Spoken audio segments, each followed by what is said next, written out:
Hello friends, ஜனவரி 9 2024 த Hindu news analysis. So இன்றைக்கி தினம் 1915 ரொம்ப முக்கியமான ஒரு தினமாக வந்து கருதப்படுது. அது என்ன நடந்துச்சு அப்படின்னு பார்த்தீங்கன்னா, மகாத்மா காந்தி அவர்கள் இந்தியாவுக்கு வந்து இன்றைக்கி தான் வராங்க. சரி, அப்போ அவங்க இதுக்கு முன்னாடி எங்கே இருந்தாங்க? சவுத் ஆஃப்ரிக்காவில் இருந்தாங்க. ஒரு அட்வொகேட்டாக, அதாவது ஒரு வக்கீல் வேலை பார்க்குறதுக்காக அங்கே போயிருப்பாங்க. ஒருத்தரோட ரிக்வஸ்ட்டாக அங்கே போயிருப்பாங்க. பட் அங்கே நடக்கக்கூடிய சில விஷயங்களை அங்கே அவருக்கு நிறைய எக்ஸ்பீரியன்ஸஸ் நடக்கும். அந்த நேரத்தில் சத்தியாகிரகா அப்படிங்கிற ஒரு பவர்ஃபுல்லான அஜிடேஷனை அவங்க எக்ஸ்பீரியன்ஸ் பண்ணுறாங்க. அதை அங்கே சில விஷயங்கள் மூலமாக செஞ்சு கட்டுறாங்க. அண்ட் அதுக்கப்புறம் இந்தியாவுக்கு வருகை புரிஞ்ச தினம் ஜனவரி 9, 1915. இந்த தினத்தை இந்திய அரசாங்கம் ஒவ்வொரு ஆண்டும் பிரவாசி பாரதிய திவாஸ் அப்படின்னு சொல்லி நினைவு கூறுறாங்க. அதாவது வெளிநாடு வாழ் இந்தியர் தினம் அப்படிங்கிற ஒரு பேர் சொல்லி குறிப்பிடுறாங்க. ஸோ இதில் என்ஆர்ஐ டேன்னு முன்னாடி சொல்லிட்டு இருந்தாங்க. அண்ட் அதுக்கப்புறம் இதை பிரவாசி பாரதிய திவாஸ் அப்படின்னு சொல்லி தான் அழைக்க ஆரம்பிக்கிறாங்க. ஸோ அந்த வகையில் ஜனவரி 9 ரொம்ப முக்கியமான ஒரு தினம். இன்றைக்கான front page: supreme court set aside release of 11 life convicts in Bilkis Bano case. Bilkis Bano case மீண்டும் ஒரு முறை வந்து லைஃப் லைனுக்கு வந்திருக்கு. ஸோ இந்த நேரத்தில் சுப்ரீம் கோர்ட் பில்கிஸ் பானுக்கு ஆதரவாக வந்து தீர்ப்பு வழங்கியிருக்காங்க. இந்த தீர்ப்பு என்ன அப்படிங்கிறத நம்ம கண்டிப்பாக தெரிஞ்சுக்கணும். அதை நம்ம பார்க்கலாம். TN backs investments of over 6 lakh crore at GIM. Global investors meet வந்து தமிழ்நாட்டில் நடந்துச்சு. இதோட முடிவு வந்து நேற்று நடந்து முடிஞ்சிச்சு. இதில் வந்து கிட்டத்தட்ட 6 லட்சம் கோடி அளவுக்கு இன்வெஸ்ட்மெண்ட் கிடச்சிருக்கு அப்படின்னு குறிப்பிட்டிருக்காங்க. India Maldives discuss spot, Israel steps into controversy. முந்தின தினம் 3 மால்தீவை சேர்ந்த டெப்யூட்டி மினிஸ்டர்ஸ் என்ன பண்ணுறாங்கன்னா, பிரைம் மினிஸ்டர் அவர்களை பற்றி இழிவுபடுத்துகிற விதமாக அல்லது அவங்களை கிண்டல் பண்ணுற விதமாக, கேலி பண்ணுற விதமாக அவர் ட்விட்டரில் ஒரு சில கருத்துக்களை பதிவிடுறாங்க. அதற்கு இந்தியா தரப்புலேருந்து உடனே எதிர்ப்பு தெரிவிக்கப்படுகிறது. உடனே மால்தீவ்ஸ்லேருந்து என்ன பண்ணுறாங்கன்னா, அந்த 3 பேரையும் சஸ்பெண்ட் பண்ணாங்க. இவங்க இந்த ஆக்டிவிட்டீஸ் போயிட்டுருக்கும்போது இது இன்னும் கொஞ்சம் பெருசாகிட்டே இருக்குது. இந்த வகையில் இஸ்ரேலும் உள்ளே பூந்து சில பல விஷயங்களை ஷேர் பண்ணியிருக்காங்க. ஏன்னா இந்த இஸ்ரேலை தொடர்புபடுத்தி தான் அவங்க வந்து பிரைம் மினிஸ்டர் அவர்களை வந்து கிரிட்டிசைஸ் பண்ணியிருந்தாங்க. ஸோ இந்த மாதிரி பிரச்சனை இது கொஞ்சம் பெருசாக போயிட்டுருக்கிற மாதிரி குறிப்பிடப்படுகிறது. பட் இந்த நேரத்தில் இதை அவாய்ட் பண்ணுறதுக்கான எல்லா செயல்பாடுகளையும் மால்தீவ்ஸ் ஈடுபட்டு இருக்காங்க. ஸோ அதை பற்றி நியூஸில் கொடுத்துருக்காங்க. அடுத்து, DGCA revises duty norms for pilots, allows more rest, fewer night flights. அதாவது சிவில் ஏவியேஷன் அப்படிங்கிறது அப்படின்னா மக்கள் பயன்படுத்துறதுக்கான இந்த ஏரோப்ளைன்ஸ் ஃப்ளைட்ஸ் இருக்குது இல்லையா, அதை தான் சிவில் ஏவியேஷன் அப்படின்னு சொல்கிறாங்க. இந்த சிவில் ஏவியேஷன்ஸில் பைலட்ஸுக்கு வந்து அதிக ரெஸ்ட்லெஸ்ஸாக இருக்கிறாங்க அப்படின்னு குறிப்பிடப்படுது. குறிப்பாக இரவு நேரங்களில் அதிகமாக ட்ராவல் பண்ணுற மாதிரி எல்லாமே ஏற்படுது. பெரும்பாலும் ஃப்ளைட்ஸ் எல்லாமே ஒரு இடத்துலேருந்து ஒரு டைம் ஜோன்லேருந்து இன்னொரு டைம் ஜோனுக்கு போகிறனால நேர மாறுபாடுகள் நிறையா இருக்கும். ஸோ அதனாலேயே அவங்க ஃபேட்டிக்கு, அதாவது அழுத்தத்துக்கு உள்ளாவாங்க. அதே சமயத்தில் நைட்டில் அவங்க வந்து கிட்டத்தட்ட 6 லேண்டிங் பண்ணுற அளவுக்கு அவங்களுக்கு பெர்மிட் கொடுத்துருக்காங்க. அப்போ ஒரு ஃப்ளைட் நிறுவனம் என்ன பண்ணுவாங்கன்னா, பைலட்ஸை ஒரு பைலட் மட்டும் கிட்டத்தட்ட 6 லேண்டிங் அவங்களால என்ன பண்ண முடியும்னா பண்ணுறதுக்கு அவங்க ரூல்ஸ் போட்டுட்ருக்காங்க. இது வந்து பைலட்ஸுடைய ஹெல்த்தை பயங்கரமாக பாதிக்குது. இதனால் அந்த ஃப்ளைட் ஹேண்டிலிங்கில் வந்து நிறையா ப்ராப்ளம் இருக்குது அப்படிங்கிறத ஐடென்டிஃபை பண்ணுறாங்க. இதுக்கு DGCA புதுசாக நார்ம்ஸ் ரிவைஸ் பண்ணியிருக்காங்க. இதில் இரவு நேரங்களில் அதிகபட்சமாக இனிமேல் 2 முறை மட்டும்தான் லேண்ட் பண்ணுறதுக்கு அவங்களுக்கு அலோடு உண்டு அப்படின்னு சொல்லி ரூல்ஸை ரிவைஸ் பண்ணியிருக்காங்க. இது ஒரு வரவேற்கத்தக்க விஷயம். ஏன்னா DGCA சிவில் ஏவியேஷன் அப்படிங்கிறது இந்தியாவில் ரொம்ப வளர்ந்து வரக்கூடிய ஒரு தொழில். ஸோ இந்த துறையை மேம்படுத்துறதுக்கு இந்த நார்ம்ஸ் வந்து கொடுத்துருக்காங்க. இது வந்து வரவேற்கத்தக்க விஷயம்.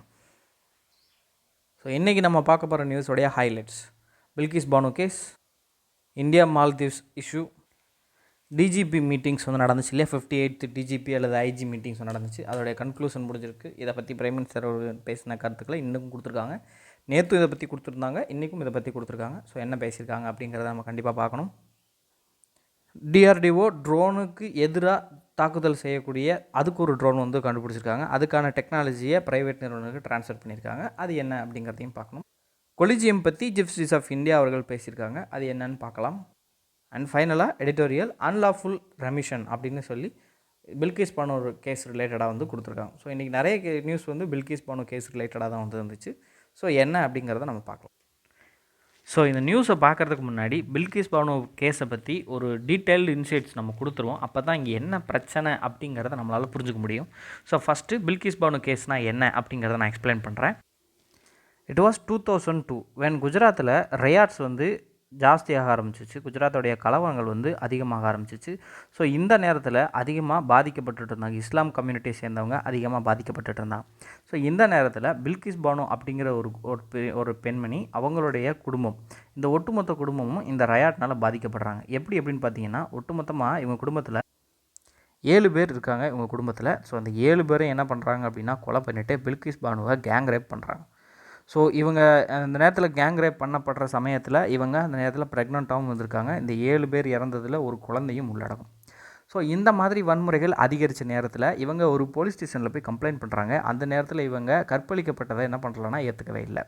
பின்னாடி அவங்களுக்கு ரிலீஃப் கிடைக்குது. ஸோ அவங்க ரிலீஃப் கேம்பில் கொண்டு போய் தங்க வைக்கப்படுறாங்க. அவங்களுக்கு தேவையான உதவிகள் வழங்கப்படுகிறது. ஸோ அப்படி இருக்கும்போது இவங்களுக்கு சட்ட உதவி ஒரு பக்கம் கிடைக்க ஆரம்பிக்குது. இது மூலமாக இந்த கேசஸ் வெளியே வர ஆரம்பிக்குது. இவங்க கேங் ரேப் பண்ணப்பட்டதும் இவங்க குடும்பத்தினர் இறந்து போனதும் ஆகிய விஷயங்கள் வெளியே வர ஆரம்பிக்குது. ஸோ இதுதான் வந்து பில்கிஸ் பானு கேஸினுடைய ஃபவுண்டேஷன் அமையுது. குஜராத் கலவரத்தினால் பாதிக்கப்பட்ட ஒரு பெண்மணி அவங்க கேங் ரேப் பண்ணப்படுறாங்க. ஸோ அதனால் இந்த கேஸ் வந்து பெருசாக பூதாகரமாக அடிக்குது. ஸோ இது பெரிய இஷ்யூ ஆகிட்டே இருக்குது. ஹவவர் இவங்களுக்கான நியாயத்துக்கு ரொம்ப நாளாக அவங்க போராடிட்டே இருந்தாங்க. அண்ட் ஒரு குறிப்பிட்ட நேரத்தில் என்ன பண்ணிட்டாங்கன்னா குஜராத்துக்கு கேஸ் வந்து குஜராத்தில் இந்த கேஸ் நடக்கிறது நியாயமாக இருக்காதுன்னு சொல்லி குஜராத்தில் இருந்த இந்த வழக்கை மகாராஷ்டிராவுக்கு மாற்றி உச்சநீதிமன்றம் தீர்ப்பு வழங்கிட்டாங்க. அது மட்டும் இல்லாமல் கேஸை சிபிஐக்கும் மாற்றிட்டாங்க. ஸோ சிபிஐ இதில் விசாரணை நடத்தினாங்க. 11 பேர் கன்விக்ட் ஆனாங்க. இந்த 11 பேரும் குற்றமுடையவர்கள் அப்படின்னு சொல்லி சிபிஐ வந்து விசாரித்து சொன்னாங்க. ஸோ அதன்படி மகாராஷ்டிரா கவர்மெண்ட் இந்த 11 பேருக்கும் என்ன பண்ணுறாங்கன்னா லைஃப் சென்டென்ஸ் கொடுக்குறாங்க. சரியா? இந்த லைஃப் சென்டென்ஸை எதிர்த்து வழக்கெலாம் தொடுக்குறாங்க. அதையும் உச்சநீதிமன்றம் என்ன பண்ணிடுறாங்கன்னா அப்ஹோல்டு பண்ணிடுறாங்க. ஸோ இப்போ இவங்க கரண்ட்டாக லைஃப் சென்டென்ஸில் இருந்துகிட்ருக்காங்க. அப்படி இருக்கிற பட்சத்தில் இதில் இருந்து ஒருத்தர் மட்டும் என்ன பண்ணுறாருன்னா எனக்கு வந்து ரெமிஷன் வேணும் அப்படின்னு சொல்லி கேட்குறாரு. ரெமிஷன் அப்படின்னா என்ன? மன்னிப்பு கேட்குறது. சார் மன்னிப்பு கோர்றாரு. அப்படி கேட்கும்போது சுப்ரீம் கோர்ட் என்ன சொல்கிறாங்கன்னா ரெமிஷன் வழங்குறதுக்கான ப்ரொவிஷன்ஸ் குஜராத்தினுடைய கரண்ட் ரெமிஷன் பாலிசி அடிப்படையில் கொடுக்க முடியும், நீங்கள் அங்கே போய் கேளுங்க அப்படிங்கிறத மாதிரி குறிப்பிட்றாங்க. ஹவவர் இவர் போதுமான டீட்டெயில்ஸை சுப்ரீம் கோர்ட்டுக்கு கொடுக்கல. நிறைய விஷயங்களை இவர் மறைச்சிட்டதாக குறிப்பிட்றாங்க. ஏன் அப்படின்னு பார்த்தீங்கன்னா ஆல்ரெடி குஜராத் ஹைகோர்ட்டில் கேட்கும் போது குஜராத் ஹைகோர்ட் 2 தடவை மறுத்துட்டாங்கன்னும் குஜராத்தினால் இதில் ரெமிஷன் வழங்க முடியாது, இது வந்து மகாராஷ்டிராவில் நடந்த விசாரணை, ஸோ குஜராத்தால் இதுக்கு ரெமிஷன் வழங்க முடியாது அப்படின்னு தெரிவித்ததாகவும் அந்த தகவல்கள் வந்து உச்சநீதிமன்றத்துக்கு மறைக்கப்பட்டு விட்டது, பர்பஸ்ஃபுல்லாக மறைக்கப்பட்டு விட்டுருக்காங்க அப்படிங்கிற மாதிரி குறிப்பிட்டிருக்காங்க. ஹவவர் இவர் பண்ண இந்த ஒரு நபருக்கு கொடுத்த அந்த பெட்டிஷனில் மீதி 10 பேர் என்ன பண்ணிக்கிட்டாங்கன்னா ஜாயின் பண்ணிட்டாங்க. இது இப்போ பிரச்சனை இல்லை. ரீசெண்டாக ஆகஸ்ட் 2022 குஜராத் என்ன பண்ணிடுறாங்க அப்படின்னா இவங்களுக்கு ரெமிஷனை கொடுத்துட்றாங்க. சரியா? இவங்களை வந்து விடுதலை பண்ணிடுறாங்க. இவங்களுக்கான மன்னிப்பு வழங்கப்பட்டு இவங்க விடுவிக்கப்படுறாங்க. இது பெரிய கலவரங்களை கிளப்புது. இந்த கலவரங்களுக்கு எதிராக உச்சநீதிமன்றத்தை வழக்கு தொடுக்கப்படுகிறது, மேல்முறையீடு செய்யப்படுகிறது. இந்த மேல்முறையீடு விசாரித்த உச்சநீதிமன்றம் தான் இப்போ தீர்ப்பு வழங்கியிருக்காங்க. இதுதான் பில்கிஸ் பானுடைய கேஸினுடைய பேக்ரவுண்டு. ஸோ குஜராத் அரசாங்கம் வழங்கிய இந்த ரெமிஷன் உத்தரவு, அதாவது மன்னிப்பு வழங்கின இந்த உத்தரவை உச்சநீதிமன்றம் என்ன செய்கிறாங்கன்னா செல்லாது அப்படின்னு சொல்லி அறிவிக்கிறாங்க. இந்த மாதிரி பெண்களுக்கு எதிராக நடந்த மிக கொடூரமான குற்றங்களுக்கு நாம் எப்படி ரெமிஷன் வழங்குறது அப்படின்னு கேட்குறாங்க. இது குறித்து ரெமிஷன் கொடுக்கலாமா அப்படின்னு ஏற்கனவே சிபிஐ கிட்ட கேட்ட போதும் சிபிஐயும் என்ன சொன்னாங்க அப்படின்னா அவங்களுடைய தண்டனை காலத்தை அவங்க அனுபவிச்சே ஆகணும், அவங்களுக்கு ரெமிஷன் கொடுக்கக்கூடாது அப்படிங்கிற மாதிரி அவங்க பரிந்துரை செய்ததாகவும் முன்கூட்டியே பரிந்துரை செய்ததாகவும் வழங்கப்படுகிறது. அந்த விஷயத்தெல்லாம் மறைச்சு தான் சுப்ரீம் கோர்ட்டுக்கிட்ட ரெமிஷன் பெட்டிஷனை ஃபைல் பண்ணியிருக்காங்க. சுப்ரீம் கோர்ட் நீங்கள் சம்மந்தப்பட்ட கட்டால்கிட்ட போய் நீங்கள் வாங்கிக்கலாம், அவங்களுடைய பாலிசியை பொறுத்து வாங்கிக்கலாம். ஆனால் அந்த நேரத்தில் அவங்க சொன்ன பாலிசி 1992 பாலிசியை வச்சு தான் ரெமிஷன் பாலிசி கொடுத்துருக்காங்க. ஹவவர் அது இப்போ செல்லாது அப்படிங்கிறது தான் point. Only rule of law prevails, liberty, all other fundamental rights prevail under our constitution. அதாவது இவங்க ரூல் ஆஃப் லாவை மையப்படுத்தி தான் இந்த மாதிரி விஷயங்களை எடுத்துகிட்டு வந்திருக்காங்க. ஒரு நபருடைய சுதந்திரம் சட்டத்தின் ஆட்சி வந்து உறுதிப்படுத்துகிறது. ஸோ என்னோடய சுதந்திரத்தை யாராலையும் தடுக்க முடியாது, அது சட்டத்தின் ஆட்சி வழியாக எனக்கு உண்டு அப்படிங்கிறத ரூல் ஆஃப் லா சொல்லுது. ஹவவர் உச்சநீதிமன்றம் என்ன அப்சர்வ் பண்ணுறாங்க அப்படின்னா ஓகே ரூல் ஆஃப் லா லிபர்ட்டியை மட்டும்தான் ப்ரிவேல் பண்ண முடியும், பட் அரசியலமைப்பு வழங்கக்கூடிய மீதி இருக்கக்கூடிய எல்லா அடிப்படை உரிமைகளையும் அரசியலமைப்பினால் மட்டுமே வழங்க முடியும் அப்படிங்கிறத சொல்லியிருக்காங்க. அப்படி இருக்கும்போது எப்படி ஒரு சுதந்திரமாக இருக்க தகுதி இல்லாத ஒரு நபருக்கு நம்ம எப்படி சுதந்திரம் கொடுக்க முடியும்? அதுவே அரசியலமைப்புக்கு எதிரான ஒரு செயல்பாடு அப்படின்னு சொல்கிறாங்க. ஸோ இவங்களுடைய காலகட்டம் குறைஞ்சபட்சம் 14 வருஷமாவது அவங்க ஜெயிலில் இருக்கணும். ஆனால் அவங்க முன்கூட்டியே விடுதலை செய்கிறதுங்கிறது அரசியலமைப்புக்கு செய்யக்கூடிய துரோகங்கள் அப்படின்னு சொல்லி பேசுகிறாங்க. Gujarat is not the appropriate government. இது வந்து மாறலாக பார்த்தீங்கன்னா இந்த மாதிரி தீர்ப்பு சொல்கிறாங்க. அவங்க செஞ்ச குற்றம் அப்படி, ஸோ அவங்களுக்கு மன்னிப்பு கொடுக்குறதுங்கிறது சரியாக இருக்காதுன்னு மாறலாக பேசுகிறாங்க. பட் லீகலாக கன்னோட்டடாக பேசும்போது என்ன சொல்கிறாங்கன்னா இந்த கேஸ் எங்கே நடந்துச்சு? மகாராஷ்டிராவில் நடந்துச்சு, ட்ரையல் அங்கே தான் நடந்துச்சு, ஜட்ஜ்மெண்ட்டு அங்கே தான் கொடுத்தாங்க. அப்படி இருக்கும்போது நீங்கள் எப்படி குஜராத் கவர்மெண்ட் எப்படி இதுக்கான அப்ராப்ரேட் கவர்மெண்ட்டாக இருக்க முடியும்? ஸோ இவங்களை ரெமிட் பண்ணணும் அப்படின்னா அதுக்கான அதிகாரமும் யார்கிட்ட தான் இருக்குன்னா மகாராஷ்டிரா அதிகாரத்துக்கிட்ட தான், மகாராஷ்டிரா அரசாங்கத்துக்கிட்ட தான் இருக்குது அப்படின்னு சொல்லி தீர்ப்பு வழங்குறாங்க. இது அங்கே ஆளக்கூடிய ரூலிங் பிஜேபி கவர்மெண்ட்டுக்கு ஒரு பெரிய செட்பேக்காக இருக்குது அப்படின்னு அழைக்கப்படுகிறது. இன்னொன்று ஏன் சொல்கிறாங்க அப்படின்னா இந்த ரெமிஷனை சென்ட்ரல் கவர்மெண்ட்டும் அப்ரூவ் பண்ணிட்டாங்க, அதனால் இது ரெண்டுமே வந்து பின்னடைவாக கருதப்படுகிறது.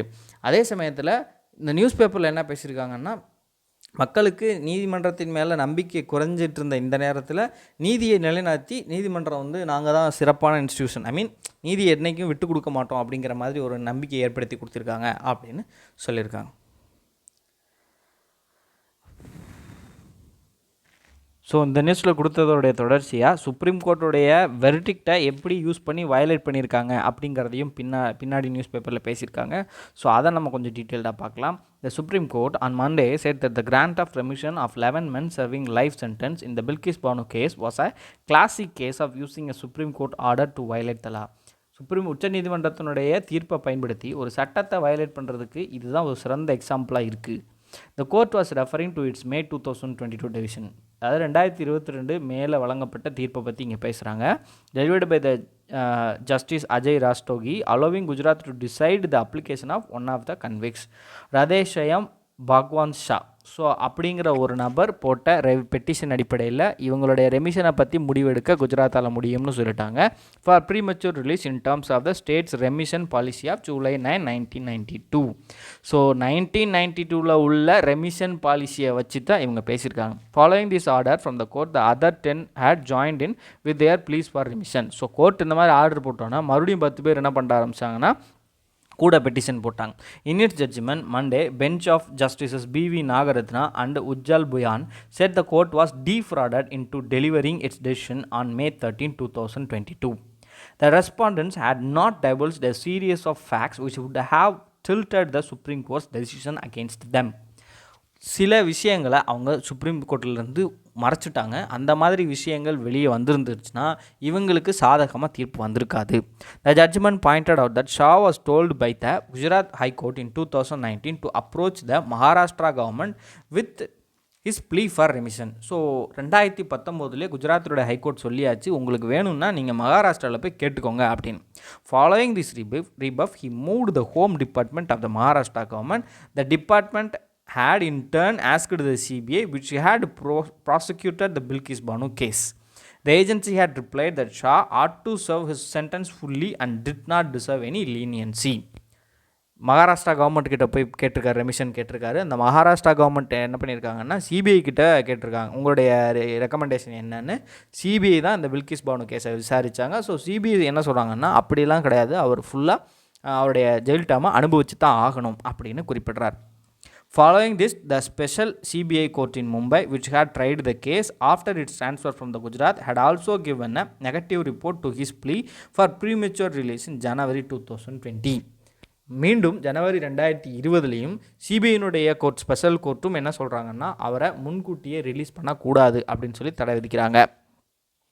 டஹோட்டில் இருக்கிற எஸ்பி அவர்களும் என்ன சொல்லியிருக்காங்கன்னா இந்த மாதிரி ஒருத்தரை மிக கொடூரமான குற்றச்சம்பவத்தில் ஈடுபட்ட ஒருத்தரை விடுதலை செஞ்சோம்னா, முன்கூட்டியே விடுதலை செஞ்சோம்னா அது மிஸ் பானு அவர்களுக்கும் அவங்க குடும்பத்துக்கும் செய்யக்கூடிய மிகப்பெரிய துரோகமாக இருக்கும் அப்படிங்கிறாங்க. இதை அந்த சம்பந்தப்பட்ட மாவட்டத்தினுடைய கலெக்டரும் ஆதரவளிச்சிருக்காரு இந்த கருத்துக்கு. Justice Nagarathna said these facts had been suppressed by Shah in the court in 2022. But அந்த ஷா அப்படிங்கிறவர் இந்த கோர்ட்டில் சொன்ன எந்த விஷயத்தையுமே இந்த விஷயத்தில் எல்லாமே கோர்ட்டில் போய் சொல்லவே இல்லை, சுப்ரீம் கோர்ட்டில். Monday verdict directing the released convicts to report back to the jail authorities within 2 weeks. 2 வாரத்துக்குள்ளே நீங்கள் ஜெயில் அத்தாரிட்டிஸில் போய் நீங்கள் சரண் அடைஞ்சிருக்கணும், ரிப்போர்ட் ஆகிருக்கணும்னு சொல்கிறாங்க. May 2022 decision also suffered from a misrepresentation made by Shah that there was a divergence in opinion between the Bombay and Gujarat high courts. Bombay ஹைகோர்ட்டுக்கும் குஜராத் ஹைகோர்ட்டுக்கும் இடையில் opinions நிறைய வேறுபாடுகள் இருக்குது அப்படிங்கிறதையும் இவங்க பேசியிருக்காங்க. ஆக்சுவலாக அந்த மாதிரி ஒரு விஷயம் நடக்கலை. ஸோ இந்த மாதிரி மிஸ்ரெப்ரசன்டேஷன் பண்ணி இவங்க இந்த மாதிரி கேஸ் நடத்தியிருக்காங்க அப்படின்றாங்க. இவ்வளோ பித்தலாட்டம். The Gujarat High Court order of March 13, 2020 refusing remission to Shah and reiterating its 2019 position to approach the Maharashtra government was never challenged or set aside. So Gujarat high court சொன்ன ஆர்டர், அதாவது மகாராஷ்டிரா கவர்மெண்ட்டுக்கிட்ட நீங்கள் போய் கேட்கணுங்கிறத இவங்க சேலஞ்ச் பண்ணவே இல்லை. சேலஞ்ச் பண்ணி அது செல்லாதுன்னு சொல்லிட்டு தான் இவங்க சுப்ரீம் கோர்ட்டுக்கு போயிருக்கணும். பட் அந்த ரூட்டில் இவங்க வரவே இல்லை. That order still hold the field. அந்த ஆர்டர் இன்னும் வரைக்கும் செல்லும்.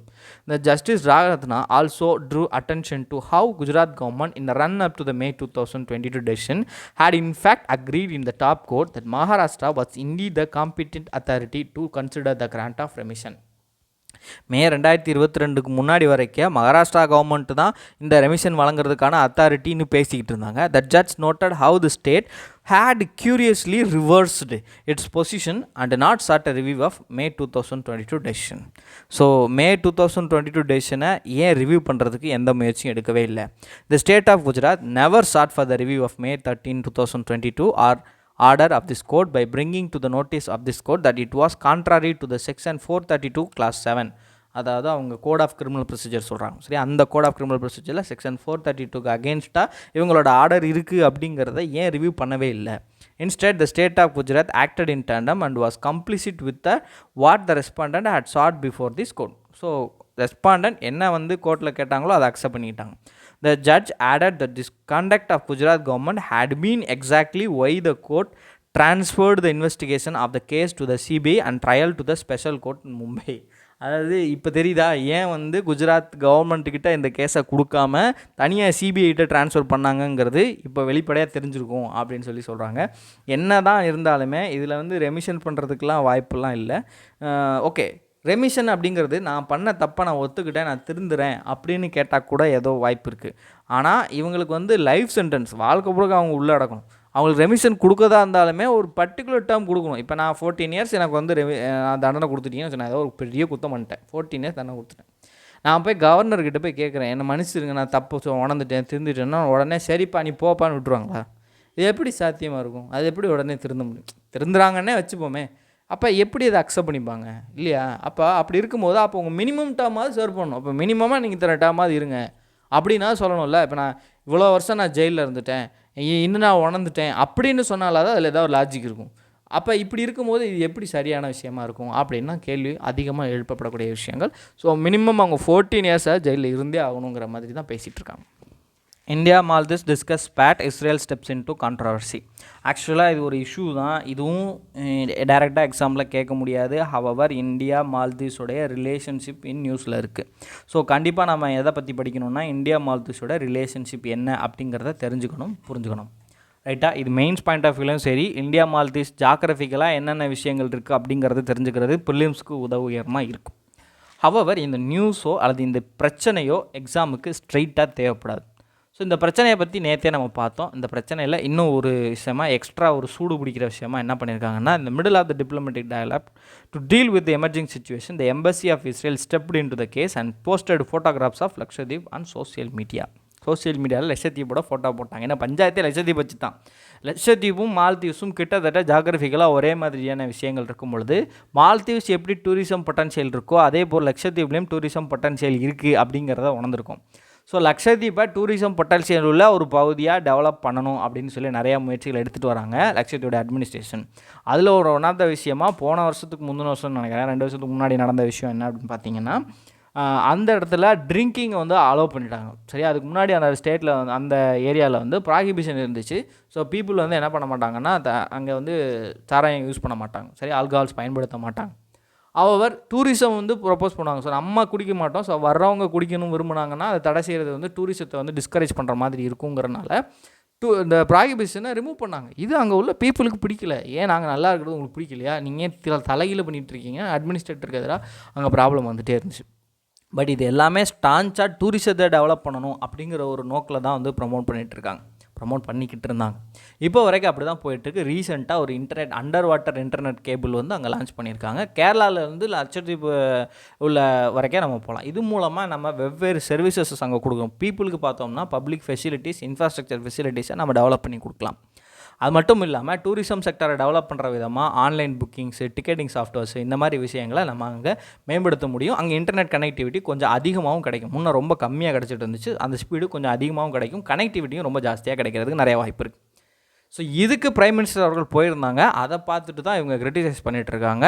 இதில் இஸ்ரேல் இழுத்து தான் அவங்க வந்து பிரச்சனை பண்ணாங்க. அதாவது அவங்க பேசின கருத்து வந்து இஸ்ரேலை இழுத்து தான் பிரச்சனை பண்ணாங்க. அதனால இஸ்ரேல் வந்து உள்ளே புகுந்துருக்காங்க. அது என்ன பேசியிருக்காங்க அப்படின்னா அடுத்த பேஜ் நம்பர் 10 கொடுத்துருந்தாங்க. Israel embassy here has waded into controversy and come out praising the tourism potential of Lakshadweep. லக்ஷதீபோடைய டூரிசம் பொட்டன்ஷியலாக புகழ்ந்து பேசியிருக்காங்க. இங்கே பாருங்க. The Israeli embassy were waded into the social media driven diplomatic spat and said on Monday, we were in Lakshadweep last year upon the federal government's request to initiate the desalination program. அங்கே ஒரு desalination program start பண்ணியிருக்காங்க. So what is a desalination program? கடல் நீரை குடிநீராக்கும் திட்டம் தான் desalination program. Israel is ready to commence working on this project tomorrow. So உடனே நாங்கள் இந்த ப்ராஜெக்டை ரெடி பண்ணுறதுக்கு நாங்கள் தயாராக இருக்கோம். For those who are yet to witness the pristine and majestic underwater beauty of the Lakshadweep Islands, here are few pictures showing this island's enchanting allure. So யாருக்கு இந்த லக்ஷதீபோடைய பொட்டன்ஷியல் தெரியாதுன்னு நினைக்கிறேன். ஸோ அதோடைய ஃபோட்டோஸ் பாருங்கள் எவ்வளோ அழகாக இருக்குன்னு சொல்லி லக்ஷதீபோடைய ஃபோட்டோஸை ஷேர் பண்ணியிருக்காங்க.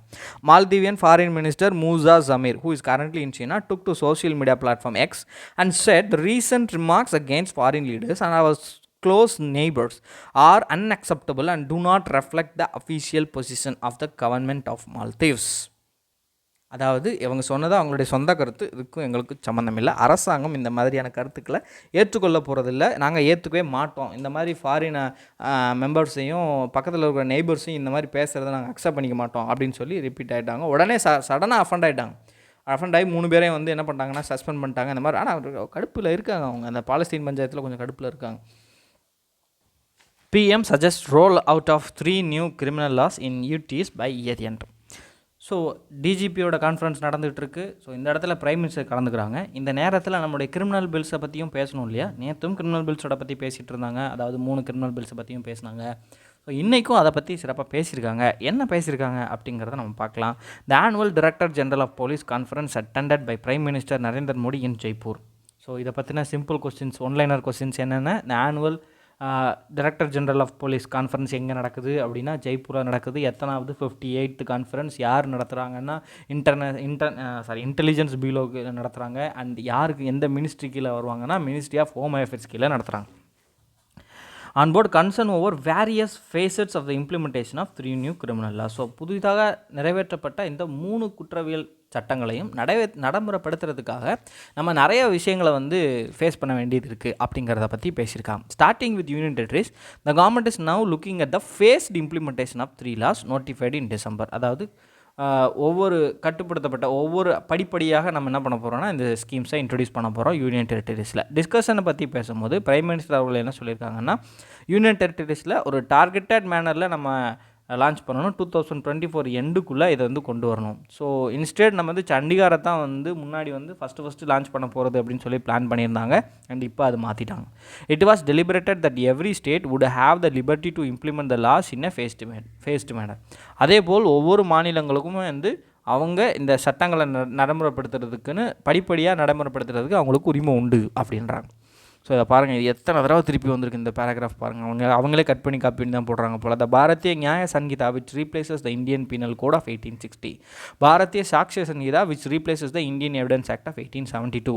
Bharatiya Nagarik Suraksha Sanhita in place of the code of criminal procedure 1898. இந்த இடத்துல தான் கன்ஃபியூஸ் ஆகும். கிரிமினல் ப்ரொசீஜர் கோட் ஆஃப் 1973 பற்றி பேசலை, கோட் ஆஃப் கிரிமினல் ப்ரொசீஜர் 1898 பற்றி பேசுகிறாங்க. VNSS mandates compulsory audio visual recording of search and seizure in criminal case. குற்றவியல் வழக்குகளில் விசாரிக்கப்படும் பொழுது அந்த இடத்த என்ன பண்ணுவாங்கன்னா சோதனையிடுவாங்க. அப்படி சோதனை எடுத்து கைப்பற்றும் போது அதை வந்து வீடியோ டேப்பிங் பண்ணணும் அப்படின்னு சொல்லி கட்டாயப்படுத்துகிறாங்க. ஸோ இதை பற்றி என்ன பண்ணியிருக்காங்கன்னா பேசிகிட்டு இருக்கும்போது இதனால் உருவாகக்கூடிய நம்ம வீடியோ எடுக்கும்போது உருவாகக்கூடிய அந்த டேட்டா ஜென்ரேட் பண்ணுறது ரொம்ப பெருசாக இருக்கும். அதை ஸ்டோர் பண்ணி வைக்கிறது பெரிய விஷயம். ரெண்டாவது ஸ்டோர் பண்ணி வச்சு அதை பாதுகாக்கிறது பெரிய விஷயம். ஏன்னா அதை வந்து திருடுறதுக்கு நிறையா வாய்ப்பு இருக்குது அப்படிங்கிறாங்க. பில்ஃப்ரேஜ் அப்படின்னா சிறிய அளவிலான திருட்டு அப்படின்னு சொல்லி அர்த்தம். Delhi commissioner of police Sanjay Arora interview stating that recently when the police decided to video type a crime scene. ஒரு கிரைம் சீனை வந்து அவங்க வீடியோ டைப் பண்ண போயிருக்காங்க. The 2 GB memory card available with the police official was exhausted in 20 minutes. பாருங்கள், 2 GB வச்சுருக்காங்க. ஆனால் அது 20 நிமிஷத்தில் வந்து முடிஞ்சு போச்சு. பாருங்கள், அப்போ எவ்வளோ டேட்டா வேஸ்ட்டாக எந்த காலத்தில் இருக்காங்க. 2 GB டேட்டா கார்டு நீங்கள் மெமரி கார்டு எப்போ அது யூஸ் பண்ணி பார்த்துருக்கீங்களா? நீங்கள் வச்சுருக்கீங்களா? 2 GB மெமரி கார்டு வச்சுருக்கீங்களா? இன்றைக்கி பழக்கத்தில் இருக்கா? மொபைல் டிவைசஸில் எத்தனை ஜிபி இருக்குது? எத்தனை ஜிபி ஸ்டோரேஜ் இருக்குது நார்மலான மொபைல் டிவைசஸில்? கம்மியான காசுக்கே இன்றைக்கி என்ன செய்கிறாங்கன்னா நிறைய ஸ்டோரேஜ் தான் கொடுக்குறாங்க. வீடியோ கேமராவில் 2 GB மெமரி கார்டு போட்டு இது முடிஞ்சு போச்சு அப்படின்னு சொல்லி பேசுகிறாங்க. உண்மையிலே இவங்க கஷ்டத்தில் தான் இருக்காங்க போல். போலீஸ் டிபார்ட்மெண்ட்டு கேட்ட காசு கொடுக்க மாட்டாங்க போல். அவன் யூடியூப்பில் எடுக்கிற வீடியோவுக்கே தனியாக டேட்டா போட்டு வச்சுருக்கான். நான் ஒரு ஹார்ட் டிஸ்க் வாங்கி வச்சுருக்கேன், 2 TB ஹார்ட் டிஸ்க் வாங்கி வச்சுருக்கேன். என்ன சொல்ல, எனக்கு இது வாசிச்சோன்னு ஒரு மாதிரி ஆயிடுச்சு. சரி, however the officers pointed out that the evidential value of the data may be questioned if it is uploaded a few hours after the crime has been committed.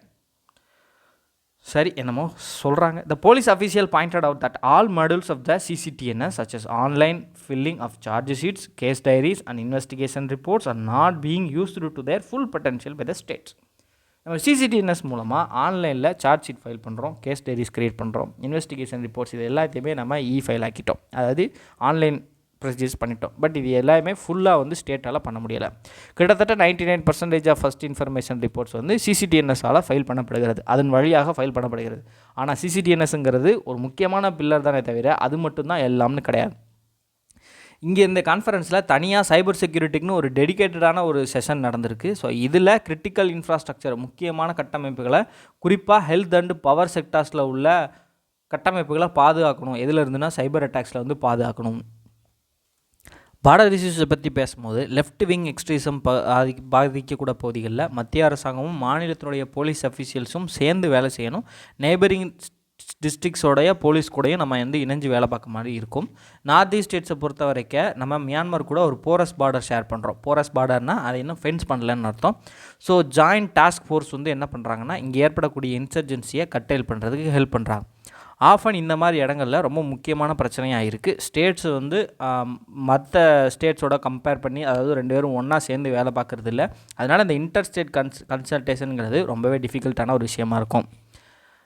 இந்த ஃப்ரீ மூவ்மெண்ட் ரெஜிம் அப்படின்னு விஷயம் Myanmar கூட நம்ம follow பண்ணுறோம். கொஞ்சம் நாளைக்கு முன்னாடி கூட நியூஸில் வந்துச்சு. இதை க்ளோஸ் பண்ணுறதுக்கு யூனியன் மினிஸ்ட்ரி பேசிகிட்டு இருக்காங்க, யூனியன் ஹோம் மினிஸ்ட்ரி வந்து பேசிக்கிட்டு இருக்காங்க. இந்த ஃப்ரீ மூவ்மெண்ட் ரெஜிமை இம்ப்ளிமெண்ட் பண்ணுறனால அதில் ஏற்படக்கூடிய லூப் ஹோல்ஸ் நிறையா இருக்குது. உதாரணத்துக்கு அஸ்ஸாம் ரைஃபிள்ஸ் இருக்காங்க. அஸ்ஸாம் ரைஃபிள்ஸுக்கு 2 வேலை இருக்குது. ஒன்று கவுண்டர் இன்சர்ஜென்சினா தீவிரவாதத்துக்கு எதிரான செயல்பாடுகளில் அவங்க ஈடுபடணும், அண்டு பார்டர் கார்டிங், எல்லைகளை பாதுகாப்பு வேலை. ஸோ இப்போ 2 வேலையை அவங்க பண்ணுறனால எஃபெக்டிவாக பார்டரை நம்மளால் பாதுகாக்க முடியலை.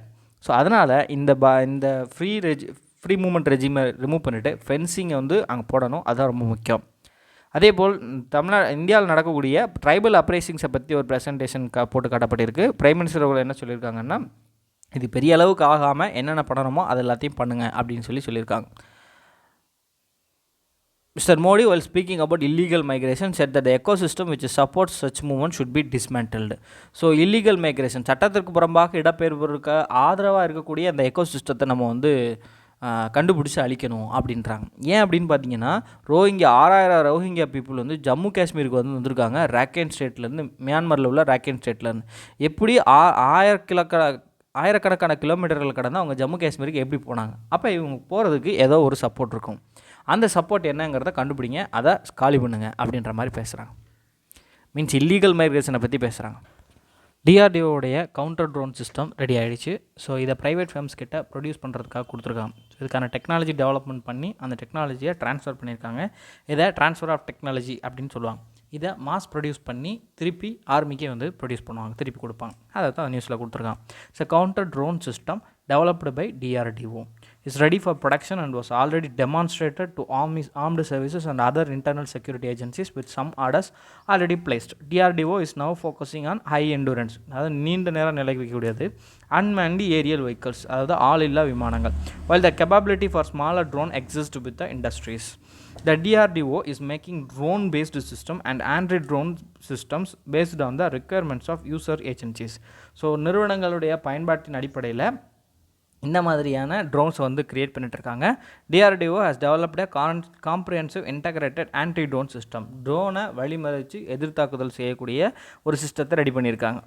இட் கம்ப்ரைசஸ் டிடெக்ஷன், ட்ரோன் வருதுங்கிறத கண்டறிய முடியும், அண்ட் ஐடென்டிஃபிகேஷன், அதை அடையாளப்படுத்துவாங்க, யாரோடது அப்படின்னு சொல்லி அடையாளப்படுத்துவாங்க, and neutralisation of a drone, அதாவது அதனால் ஏற்படக்கூடிய விளைவுகளை சமாளிக்கிறது, அந்த ட்ரோனையே கூட காலி பண்ணிடலாம். அதே போல் இதில் என்ன இருக்குது அப்படின்னு பார்த்தீங்கன்னா, அந்த ட்ரான்ஸ்ஃபர் ஆஃப் டெக்னாலஜி பண்ணியிருக்காங்க அப்படின்னு சொல்லியிருக்காங்க. யாருக்கு? பெல்லு, லார்சன் அண்ட் டர்போ, அதானி அந்த மாதிரி நிறுவனங்களுக்கு கொடுத்துருக்காங்க. இதில் என்ன இருக்குன்னா, technology is capable of counter attacks counter attacking soft kill and hard kill. Soft kill அப்படின்னா அதனுடைய முக்கியமான சிஸ்டம்ஸ் டேமேஜ் பண்ணி விட்றது, ஹார்டு கில்னா ஒட்டுமொத்தமாக காலி பண்ணுறது. Including micro drones. Micro drones வந்து அளவில் ரொம்ப சிறியதாக இருக்கும், ஸோ அதனால் அதை ஐடென்டிஃபை பண்ணுறது கொஞ்சம் கஷ்டமாக இருக்கும். பட் இது எல்லாத்தையுமே இன்க்ளூட் பண்ணுற விதமாக இவங்களுடைய காம்ப்ரிஹென்சிவ் ஆன்டி ட்ரோன் அல்லது கவுண்டர் ட்ரோன் சிஸ்டம் வந்து தயாராக இருக்குது அப்படின்னு சொல்லியிருக்காங்க. In this regard, DRDO has said that TAPAS medium altitude long endurance UAV. So medium altitude long endurance, அதாவது நீண்ட நேரம் நிறைக்கக்கூடிய அதே சமயத்தில் குறைவான தூரத்துக்கு இடைப்பட்ட தூரத்துக்கு பயணிக்கக்கூடிய இந்த அன்மன்ட் ஏரியல் வெஹிக்கிள் மேல் அப்படின்னு சொல்கிறாங்க. மேல் UAV அப்படிங்கிறது என்னென்னு அப்ரிவேஷன் ஞாபகம் வச்சுக்கோங்க, medium altitude long endurance UAV. So இது எதுக்காக? இன்டெலிஜென்ஸ்னால் உளவு பார்க்குறதுக்காக, சர்வைலன்ஸ் கண்காணிக்கிறதுக்காக, டார்கெட் அக்விசிஷன் நம்ம எந்த இடத்துல டார்கெட்டை வச்சு நோக்கணும், ஸ்டாப் பண்ணணும், அட்டாக் பண்ணணும் அப்படிங்கிறதுக்காக, அண்ட் ரெக்கனைசன்ஸ் மீட்பு பணிகள் ஆகிய விஷயங்களுக்காக பண்ணுறாங்க. இதை ஷார்ட்டாக இஸ்தார் அப்ளிகேஷன்ன்றாங்க. இஸ்தார் அப்ளிகேஷன்னா intelligence, surveillance, target acquisition and reconnaissance. So இதுக்கு இது தயாராக இருக்குது அப்படின்னு சொல்லியிருக்காங்க. I have to form bench to hear plea against Collegium system, Chief Justice of India. அதாவது கொலிஜியம் சிஸ்டம் 2015 வந்து இதை ரீப்ளேஸ் பண்ணுறதுக்காக கொண்டு வந்தாங்க ஒரு விஷயம். அது என்னென்னு பார்த்தீங்கன்னா NJAC, national judicial appointment commission. So இதில் 99th கான்ஸ்டியூஷனல் அமெண்ட்மெண்ட் ஆக்டை போட்டு இனிமேல் கொலிஜியம் கிடையாது, அதுக்கு பதிலாக யார் தான் இருப்பாங்கன்னா NJAC தான் சொல்கிறாங்க. அப்போ ஒரு 4th ஜட்ஜு கேஸ் நடந்துச்சு. ஸோ இந்த ஜட்ஜு கேஸில் என்ன பண்ணுறாங்கன்னா இந்த NJAC வந்து செல்லாது அப்படின்னு சொல்லி அறிவிக்கிறாங்க. செப்பரேஷன் ஆஃப் பவர்ஸாக வயலேட் பண்ணுதுன்னு சொல்லி அறிவிக்கிறாங்க. ஏன்னா இதுக்குள்ளே இருந்த மெம்பர்ஸ் வந்து பிரசிடென்ட் வருவாங்க, அண்ட் CJA வருவாங்க, அண்ட் பிரைம் மினிஸ்டர் வருவாங்க அப்படின்னு சொல்லி எக்ஸிக்யூட்டிவை இன்க்ளூட் பண்ணியிருந்தது. எக்ஸிக்யூட்டிவையும் ஜுடிஷியரியும் பிரித்து வைக்கணும் அப்படிங்கிறது தான் செப்பரேஷன் ஆஃப் பவர்ஸ். அது நம்ம கான்ஸ்டியூஷன் ஆஃப் இந்தியாவில் என்ஷூர் பண்ணப்பட்டிருக்கு. ஸோ அந்த விஷயத்தை மீறும் வகையில் இது இருக்குது, அதனால் இது செல்லாதுன்னு சொல்லிட்டாங்க. 2015 சுப்ரீம் கோர்ட் இந்த தீர்ப்பு அளித்தாங்க. ஸோ இது அப்போலேருந்தே நிறையா பிரச்சனை க்ரியேட் பண்ணிகிட்டே தான் இருக்காங்க. அப்படி இருக்கும் பொழுது இந்த NJACயை ரிவைவ் பண்ண வேண்டிய அவசியத்தை பற்றி நிறைய இடங்களில் பேசிகிட்டே வர்றாங்க. குறிப்பாக முன்னாள் சட்ட அமைச்சராக இருந்த கிரண் ரிஜிஜு அவர்கள் அடிக்கடி வந்து பேசிகிட்டே இருந்திருக்காங்க. இதுக்காக அது தொடர்ந்து ஃபாலோ பண்ணி ஒரு பெட்டிஷன் ஃபைல் பண்ணியிருக்காங்க. இந்த நேஷ்னல் ஜுடிஷியல் அப்பாயின்மெண்ட் கமிஷனை ஸ்ட்ரக் டவுன் பண்ணதை பற்றியும், நேஷ்னல் ஜுடிஷியல் அப்பாயின்மெண்ட் கமிஷனை பற்றின ரோலை பற்றியும் இங்கே கேட்கப்பட்டிருக்கு. ஸோ இதுக்கு கருத்து தெரிவிக்கிறதமாக சீஃப் ஜஸ்டிஸ் ஆஃப் இந்தியா என்ன சொல்கிறாங்கன்னா, நான் தான் ஒரு பெஞ்ச் கான்ஸ்டிடியூட் பண்ணணும் அப்படிங்கிற மாதிரி சொல்கிறாங்க. NJAC செல்லுமா செல்லாதா அப்படிங்கிற விஷயத்தை ஃபாலோ பண்ணுறதுக்கு. அண்ட் கொலீஜியம் வந்து எந்த வகையில் வந்து கரெக்டாக இருக்கும் அப்படிங்கிற மாதிரி நம்ம பார்க்கணும். கொலீஜியம் வந்து ஒப்பேக்காக இருக்குது, மீன்ஸ் டிரான்ஸ்பரன்சியே அதில் இல்லை. அது மட்டும் இல்லாமல் collegium is a synonym for nepotism and ஃபேவரட்டிசம்னு சொல்லி கிரிட்டிசைஸ் பண்ணப்பட்டுருக்கு. நெப்போட்டிசம் அப்படி அப்படின்னா ஏதாவது இந்த வாரிசுகளில் தகுதியே இல்லாதவங்களுக்கு அந்த பவர் கொடுக்குறது தான் வந்து நெப்போட்டிசம். ஃபேவரட்டிசம் அப்படின்னா இவங்க எனக்கு சாதகமாக நடந்துக்கிட்டாங்க, அதனால் அவங்களுக்கு தேவையானதை பண்ணி கொடுக்குறேங்கிறது தான் ஃபேவரட்டிசம். இந்த விஷயத்துக்கு அதிக ஆதரவாக இடம் பெற்று வருதுன்னு பொதுவாக நிறையா கருத்துக்கள் வந்து குறிப்பிடப்படுகிறது. குறிப்பாக மத்திய அரசாங்கத்தை சேர்ந்தவங்க வந்து இதில் நிறைய பேர் வந்து கிரிட்டிசம் பண்ணிட்டுருக்காங்க. அந்த வகையில் கொலிஜியத்தினோட செயல்பாடுகளை பற்றி விசாரிக்கிறதுக்கும் NJACயை பற்றி விசாரிக்கிறதும் ஒரு பெஞ்ச் கான்ஸ்டியூட் பண்ணுவோம் அப்படின்னு சொல்லி பேசியிருக்காங்க. பெஞ்ச் கான்ஸ்டியூட் பண்ணி தீர்ப்பு சொல்லலை, பட் அது ரிலேட்டடாக பேசியிருக்காங்க. ஸோ அப்போ கொலீஜியம்னா நமக்கு என்னன்னு தெரியணும். அண்ட் கொலீஜியம்னா என்ன? இப்போ சுப்ரீம் கோர்ட் இருக்காங்க. சுப்ரீம் கோர்ட்டோடைய senior most judges, chief justice of India, அவர் கூட ஒரு 4 பேர் சீனியர் மோஸ்ட் ஜட்ஜஸ் சுப்ரீம் கோர்ட்டில், ஹைகோர்ட்டில் நடக்கக்கூடிய அப்பாயின்மெண்ட்ஸு, ட்ரான்ஸ்ஃபர்ஸு, பனிஷ்மெண்ட்டு ஆகிய விஷயங்களை டிசைட் பண்ணுவாங்க. அண்ட் இவங்க டிசைட் பண்ணி பிரசிடெண்ட்டுக்கு ரெக்கமெண்ட் பண்ணுவாங்க. பிரசிடெண்ட் தான் என்ன பண்ணுவார்னா அவங்க சொல்கிறத அப்பாயிண்ட் பண்ணுவார். இதுதான் பாயிண்ட். அதாவது ஜட்ஜஸை அப்பாயிண்ட் பண்ணுறதுக்கான பவர்ஸ் யாருக்கிட்ட இருக்குது அப்படிங்கிறது தான் இங்கே கேள்வியே. அந்த பவர்ஸ் ஜட்ஜுக்கிட்டேயே இருக்குது, ஜுடிஷியரிக்கிட்டே விட்டுட்டோம் அப்படிங்கிறது தான் collegium system. Unlawful remission. Supreme Court ruling as searing indictment of Gujarat for aiding convicts release. இந்த பில்கிஸ் பானோ கேஸை பற்றி கொடுத்துருக்காங்க. Supreme Court of India verdict quashed the orders releasing 11 men convicted for the heinous gang rape and murder of several members of family during the Gujarat program in 2002 as an unequivocal indictment of the state government. அரசாங்கம் வந்து இப்படி பண்ணியிருக்கக்கூடாதுங்கிற மாதிரி எதிர்ப்பு தெரிவிச்சிருக்காங்க. The men had been sentenced to life by a sessions court in Mumbai after the investigation in the Bilkis Bano case was shifted from the Gujarat police to the CBI and the trial transferred to the Mumbai. அந்த கேஸுடைய history பற்றி பேசியிருக்காங்க. இதை நம்ம ஸ்டார்டிங்லேயே பார்த்தோம். A disgraceful story that began with the Bharatiya Janata Party government facilitating their premature release and the freed men being garlanded by their supporters, has now ended with the court directing them to return to prison within 2 weeks. அதாவது இந்த government வந்து இந்த மாதிரி அவங்கள முன்கூட்டியே release பண்ணியிருக்காங்க. அந்த ரிலீஸை வந்து அவங்களுடைய சப்போர்ட்டர்ஸ், ஆதரவாளர்கள் வந்து மலர் வளையம் தூடி அவங்களுக்கு வந்து மலர் வளையம் வந்து இறப்புக்கு வைப்பாங்க இல்லையா, அந்த மாலைகள் வந்து கொண்டு கொடுத்து அவங்களுக்கு வந்து ஆதரவு தெரிவிச்சிருக்காங்களாம். அதை வந்து இப்போ ப்ரிசன்லேயே திருப்பி கொண்டு போய் போட்டாங்க. அந்த மாதிரி முடிஞ்சு போச்சு அப்படின்றாங்க. The verdict is based on the ground that Gujarat did not have any jurisdiction to decide the granting remission to convict sentenced in Maharashtra. மகாராஷ்டிராவில் அளிக்கப்பட்ட தீர்ப்புக்கு குஜராத் அரசாங்கத்தினால் இந்த முடிவுகள் எடுக்க முடியாதுன்றாங்க. In a telling observation, the bench, comprising Justice B.V. Nagaratra and Ujjal Bhuyan, said the state of Gujarat has acted in a tandem and was complicit in one of the convict's petition for direction to the state government to grant remission of the remainder of his life term based on a defunct 1992 policy. So ஒருத்தர் போட்ட பெட்டிஷனை வச்சு மீதி இருக்கிற ஆட்களுக்கும் இந்த மாதிரி தீர்ப்பு கொடுத்துருக்காங்க. முடிஞ்சு போனால் 1992 பாலிசியை வச்சு. It has noted that Gujarat government, which took the correct stand during earlier proceedings that only the government of Maharashtra, where trial and sentencing took place, was the appropriate government to consider remission, had failed to seek review of a 2-bench judgment ordered in 2022. So முன்னதாக குஜராத் அரசாங்கம் வந்து என்ன நினச்சாங்கன்னா, மகாராஷ்டிரா தான் இதுக்கான அப்ராப்ரியேட்டான government அப்படின்னு கரெக்டான stand எடுத்த போது மே மாதம் சொன்ன தீர்ப்புகளை வந்து அவங்க ரிவ்யூ பண்ணவே இல்லை. Even though it was wrongly decided based on suppression of material facts. இருக்கக்கூடிய ஃபேக்ட்ஸினுடைய தவறான விஷயங்கள் அண்டு மறைமுகமாக நிறையா மறைச்சு வைக்கப்பட்ட விஷயங்கள் அடிப்படையில் முடிவு செய்யப்பட்டிருந்த போதிலும் இவங்க இந்த மாதிரி எந்த ரிவ்யூ பெட்டிஷனும் போடவே இல்லை. Citing the court direction as the reason for it to pass orders in favor of the convicts, the state government was guilty of usurpation of power, the bench said. Usurpation அப்படின்னா அதிகார துஷ்பிரயோகம் அப்படின்னு அர்த்தம். The ruling represents a blow for the rule of law and the restoration of faith in judiciary at a time when there are doubts about the institutional capacity to hold power to account. அதிகாரங்களை கட்டுப்படுத்த முடியுமா அப்படிங்கிற கேள்விகள் எழுந்துட்டு இருக்கும்போது, இந்த நிறுவனத்தால் அதிகார வர்க்கத்தினரை கட்டுப்படுத்த முடியுமான்ற கேள்வி எழுந்துட்டு இருந்த நேரத்தில் இந்த தீர்ப்பு மக்கள் மத்தியில் மீண்டும் உங்கள் மத்தியில் நம்பிக்கை ஏற்படுத்தியிருக்கு அப்படின்னு சொல்கிறாங்க. On merits it's a timely reiteration of the core principles that animate exercise of the power to grant remission. மன்னிப்பு வழங்குறதுக்கான அதிகாரம் யார்கிட்ட இருக்குது அப்படிங்கிற கொள்கைகளை மீண்டும் ஒரு முறை வந்து எடுத்துரைச்சிருக்காங்க.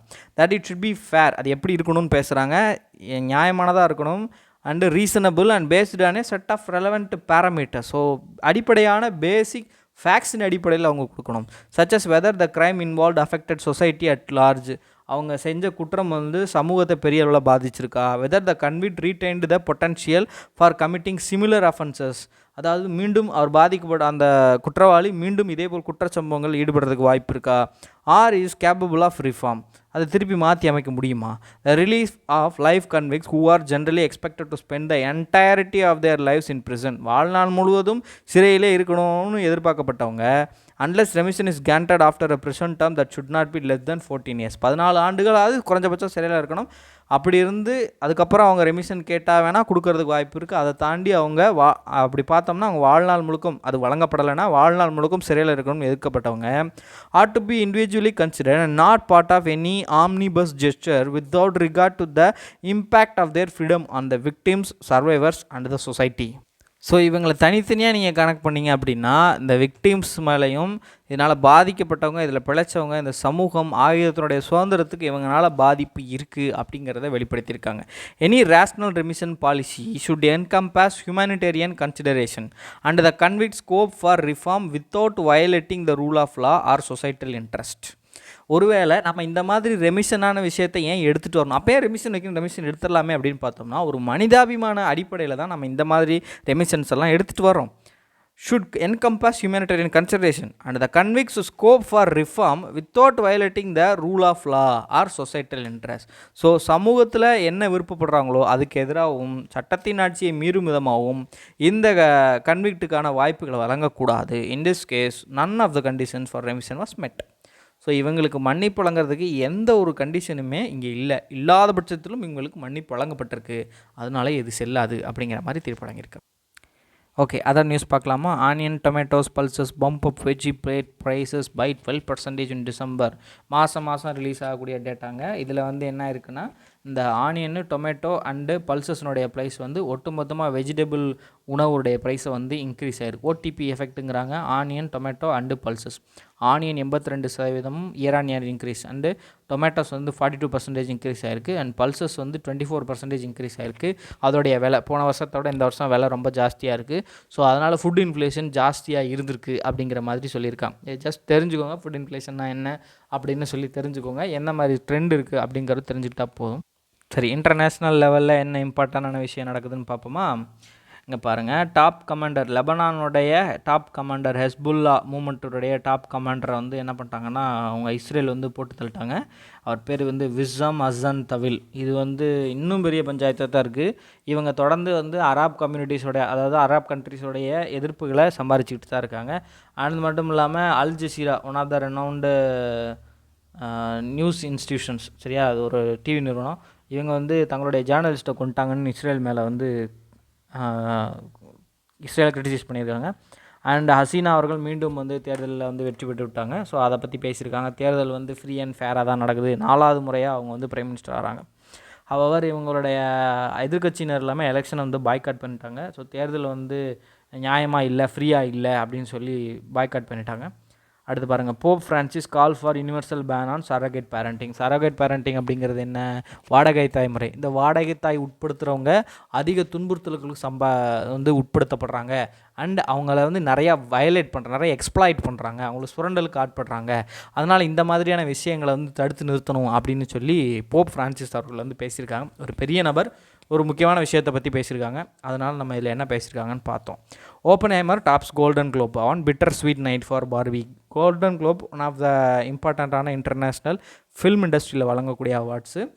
இதுக்கு அடுத்து என்ன வரும்னா ஆஸ்கார் வரும். அடுத்த மாதம் நினைக்கிறேன், பிப்ரவரி மேபி ஆஸ்கார்ஸ் வந்து வரும். அதுக்கு முன்னாடி எப்பவுமே கோல்டன் குளோப் வந்து கொடுப்பாங்க. ஸோ இதில் கிறிஸ்டோபர் நோலன் எடுத்த இந்த ஓப்பன்ஹைமர் அப்படிங்கிற படம் வந்து நிறைய அவார்ட்ஸுகளை வந்து வாங்கியிருக்கு. ஓப்பன்ஹைமர் வந்து அஞ்சு ப்ரைஸஸ் வாங்கியிருக்கு. Best drama, best director, best score, அதாவது பேக்ரவுண்ட் ஸ்கோரு, இந்த மாதிரி விஷயங்களை வந்து வாங்கியிருக்கு அப்படின்னு சொல்லியிருக்காங்க.